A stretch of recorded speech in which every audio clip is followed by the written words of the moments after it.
Hello, everybody. Welcome to Awaken Positive Power, where me, Jemima Godsall, and my co-host, beautiful Darcy Mata, are here to talk about mental health topics. Here, mental health matters. I am also an ambassador for Theraexpressions Meditation in Casper, Wyoming, where there too, mental health matters. Each week we bring you different topics, and this week we have an amazing guest, Miranda Hay. She is the other lovely person here. Hi, Miranda. Hello. Yes, so we're going to jump straight into it, guys. Welcome again. Before we get started, there is a disclaimer down below. More importantly, there is a 988 number, national number for USA, for any mental health help or suicide prevention help. If yourself or you know of anybody needs trouble, or you don't know how to deal with something, there's always someone out there. So no, you are never alone. There are also international numbers down there as well, guys. So Miranda, welcome, my love. Thank you for jumping on this week. Amazing, fantastic of you. We know it can be challenging to come on and talk about our traumas to triumphs is what I put. Now, I have also pointed out that it doesn't mean it's over. It's a continual growing, learning, and developing our best self. So these traumas to triumphs doesn't mean it's ended. It just means that we know how to deal with things in a better way. So Miranda's here. She is a suicide attempt survivor, such as myself. So I feel it's necessary to announce that because it's an amazing thing. And look at her. Beautiful. And so Miranda is here to tell us her story of trauma to triumph, or how she's coped with her stuff, I guess you can put it that way. Miranda, over to you, my love. Thank you for being here. Thank you, Jemima. Thank you so much for raising awareness and for everything that you do also for suicide awareness and prevention. Bless. I am an attempt survivor, so I'm a big advocate for that, and mental health is extremely important to me. I became a yoga instructor about 6 years ago, and I've been doing yoga and meditation for almost 9 years. Great. In my teenage years and my early 20s, I was really depressed and had anxiety. Obviously, I attempted more than once, so I really struggled with mental health. I had children very young, and I had a lot of trauma that I had not even addressed at all. So I was going into young parenthood, being a trauma survivor and someone who had not really dealt with very many of their issues. So I decided to do something physical in my work life. I was tired of just working jobs. I wanted a career. I wanted something that I could ride out for years and not just do something to make money, but I wanted to do something that would benefit me. So I thought something in the physical world, I would get paid to work out. So I decided to do yoga. And when I started doing yoga at Casper College, my instructor was in her 70s. Beautiful. And I watched her up there at the top of the classroom with all of these kids that just got out of high school. And I immediately felt more comfortable because I was in my mid to late 30s. And, I felt kind of old going to college. But when I stepped into her classroom, I was like, what? Look at this lady. Like, that's what I want to do. And I proceeded to do yoga in her class for another 3 semesters. I just fell in love with yoga there. And that's when I first discovered meditation. And they really weren't able to teach it in the college, but she would have us sit with the breath for 5 minutes at the beginning of class. Wow. Beautiful. It started to really change my life. I started to become more mindful and aware of the present moment, not living so much in the past and in my past traumas and regret. And I started living more in the future, and in the present, not the future. Right. And being in the present does something for you. What I like to tell my students, and what my teacher there at Casper College told me, is we're all time travelers. And very often we're thinking about what happened this morning, what we had for breakfast, or that argument we had with our significant other, or something that happened 10 or 20 years ago. And maybe we're thinking about what we're doing next, what we have to get done today, go, go, go. And very often are we actually taking the time to be here in the only moment that really exists, the present moment. And that's where the pranayama comes in, the breath. And Jemima, you do breath work. So I think you will understand what I'm saying. I decided I definitely wanted to become a yoga instructor. And so 6 years ago, I went and got certified, and I took a full immersive 3-week course in a school. And that's where I really learned about pranayama and breathing techniques, and really learned about meditation and those things even more than the yoga asana and the 5 minutes of meditation I was doing at the beginning. That really changed my life. I learned breathing exercises that help to automatically calm my central nervous system, diaphragmatic breathing. It's funny, I was paying a lot for this course, and they told me they were going to teach me how to breathe, and I kind of was taken aback, like, I'm seriously paying these people money to teach me how to breathe? Like, I know how to breathe. Oh my gosh, I was so wrong. I did not know how to breathe.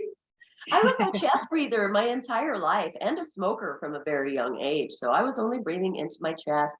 I was holding on to a lot of carbon dioxide in the base of my lungs, which makes us feel really unnerved, kind of that impending doom. Even anger can come from holding on to that carbon dioxide. So when I learned to belly breathe, that diaphragmatic breathing, and I learned to really calm myself down. I also, in my past, have fit under the label of ADD.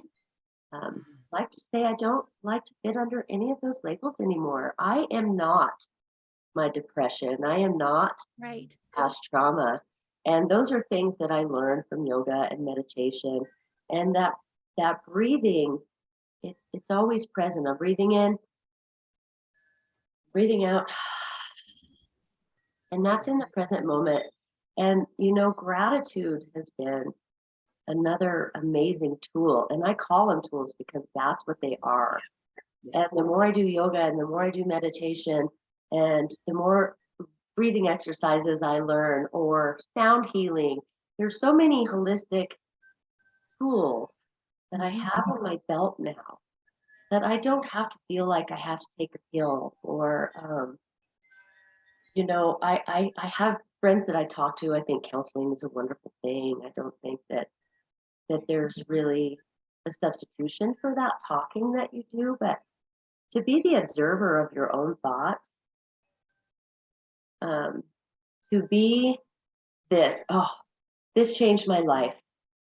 I am not my emotions. I am the awareness behind my emotions. Yes. I always felt like my emotions ruled me, and really they did. But that discovery that I am not that. I'm not that label. I'm not my emotions. I really am the observer of my life. And I can step back and look at my trauma, my past trauma now, from the observer point of view, knowing in my present moment that I'm safe and that I'm no longer in that place. I'm able to do deconstruction and do work to heal those past traumas. And I'm starting to do work that, even though I have adult kids and my youngest is 16, I'm still sharing that with them. I'm still always bettering myself. I'm always using my tools. We still have bad days. Negative inner dialogue is my worst enemy. I'm my own worst critic, like we say. I call myself names I would never say to another person.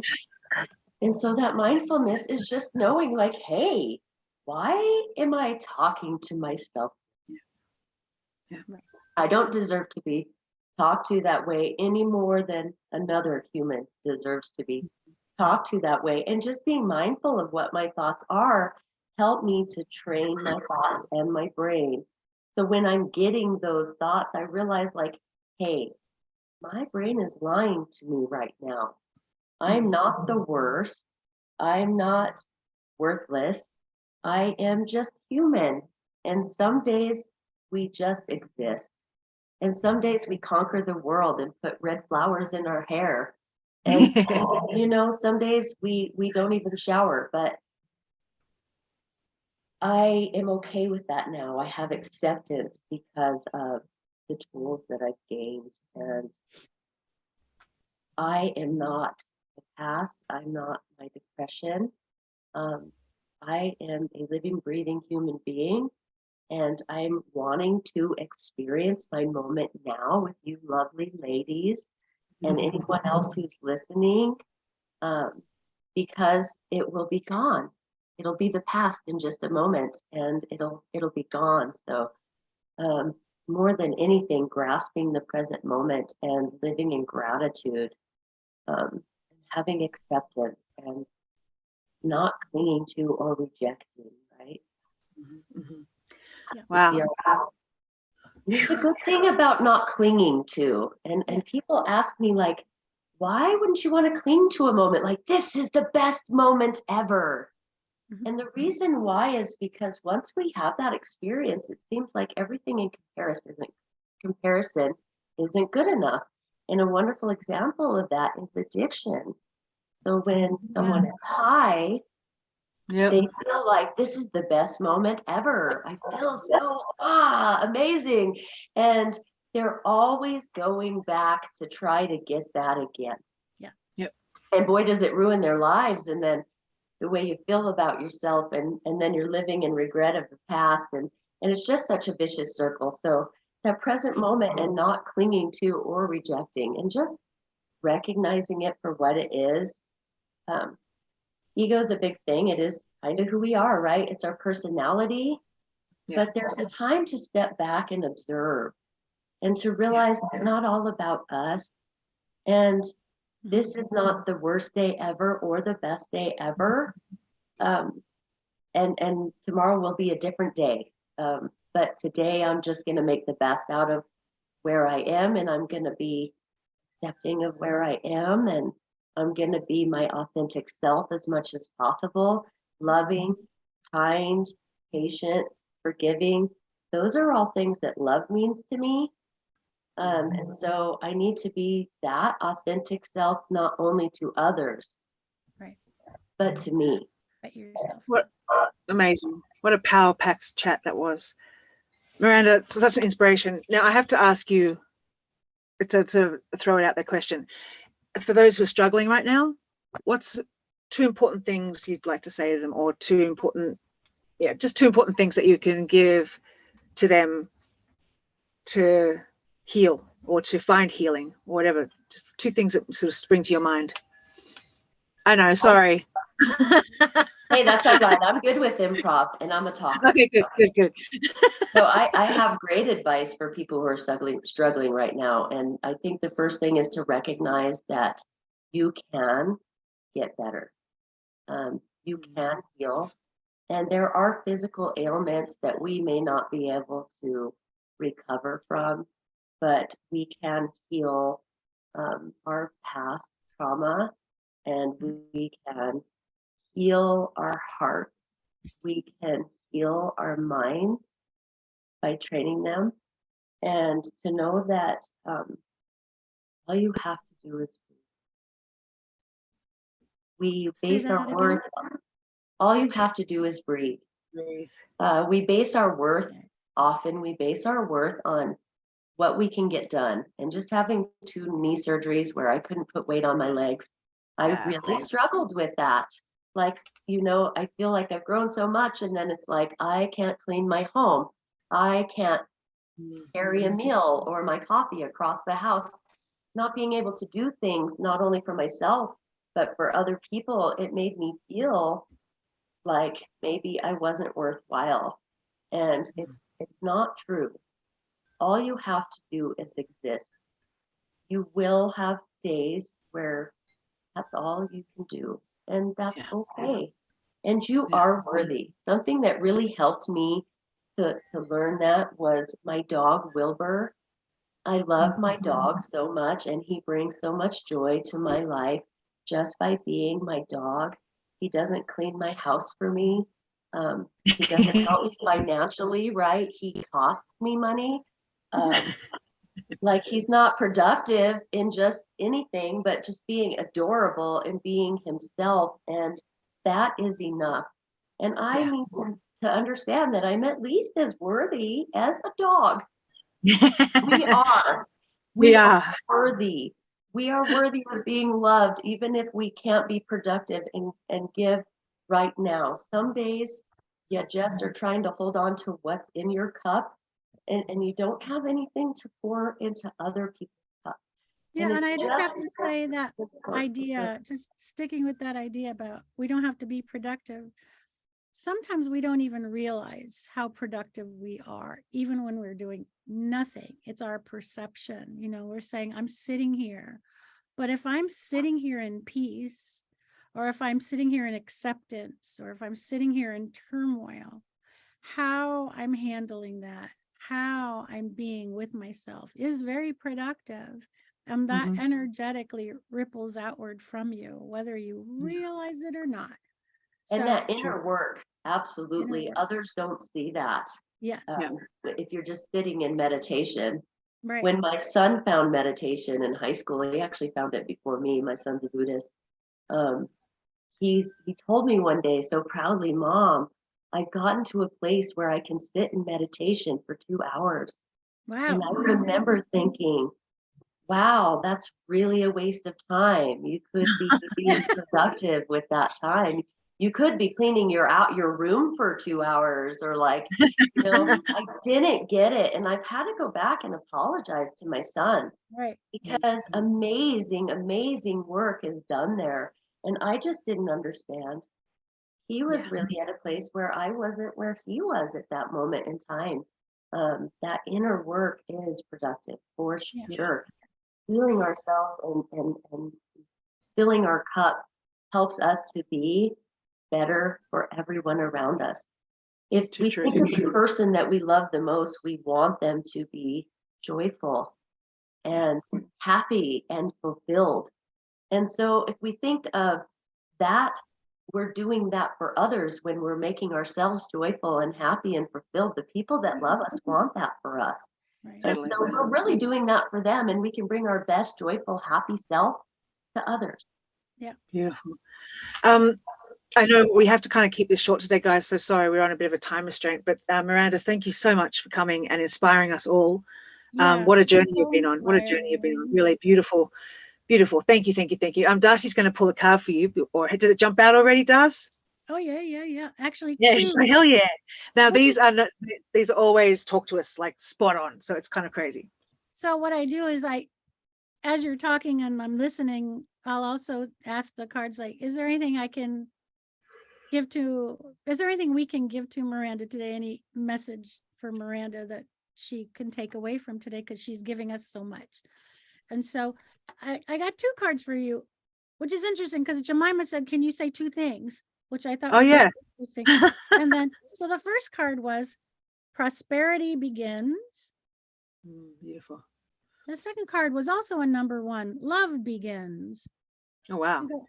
So they're both number 1? Yeah. Oh, wow. They're both number 1s. Prosperity begins and love begins. I just think that's so interesting.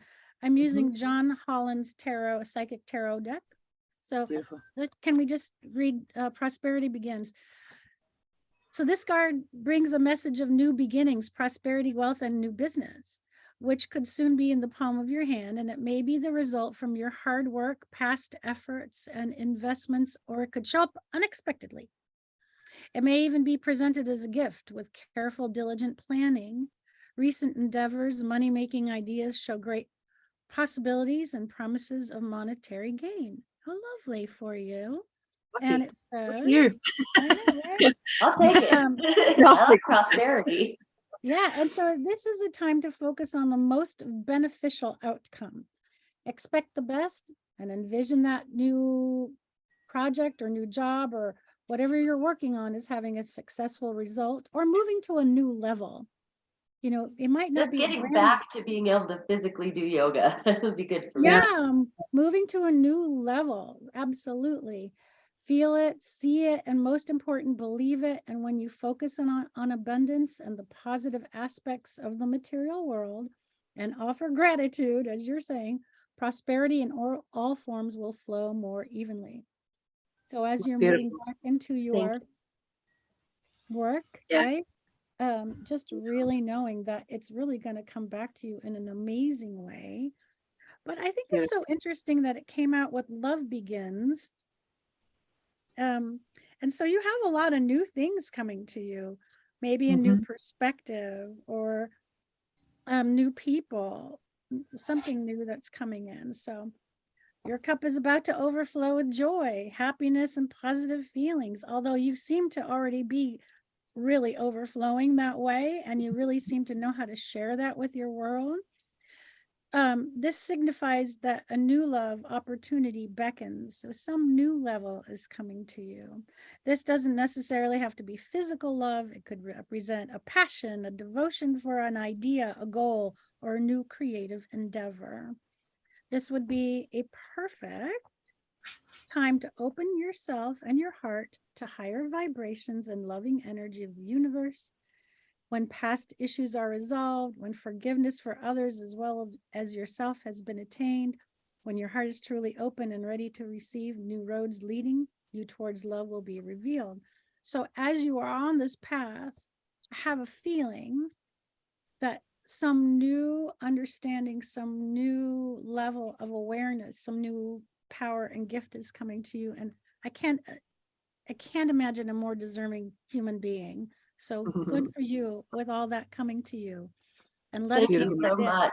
is. Can I just share my manifestation mantra, because I think it goes with those cards and all of this. So the more I have, the more I can give. Abundance flows to me. The longer I live, the more I can give. Health flows to me. So that's what I'm working on right now for this year. That's my manifestation mantra for this year. It helps me to bring abundance and health without making me feel like it's selfish. Because the more I have, the more I can give to others. The longer I live, the more I can give to others. And so having those things for myself allows me to give more to others. Yeah. So Beautiful. I just wanted to share that, and I am going to get out of here. I have cupcakes to bring to a Bless birthday you. party. Thank you, Miranda. Thank you, everyone, for coming. Don't forget to like, share, subscribe. We'll see you next week. You're beautiful, Miranda. Thanks, Darcy. Bless you guys. Bye. It was nice to meet you, Darcy. Bye.